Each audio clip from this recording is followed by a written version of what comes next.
Breath out. చాలా నెమ్మదిగా మీ కుడి చేయిని ఎంత బాగా ట్విస్ట్ చేయగలిగితే అంత బాగా ట్విస్ట్ చేయండి. ఎడమ అరచేతిని కుడి భుజం మీద ఉంచండి. బ్రీత్ అవుట్లో ఉన్నటువంటి స్థితి.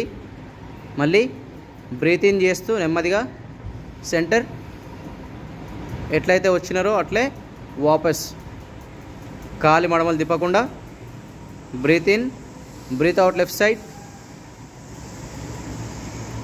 పూర్తిగా ఎడమ అరచేతిని వెనక వైపు తీసుకెళ్తూ కుడి అరచేతిని ఎడమ భుజం మీద ఉంచుతూ వీలైనంత బాగా ట్విస్ట్ చేసి హోల్డ్ చేసినటువంటి స్థితి.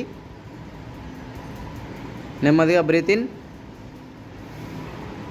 ఎట్లయితే వచ్చినామో అట్లే వాపస్ సెంటర్, రిలాక్స్.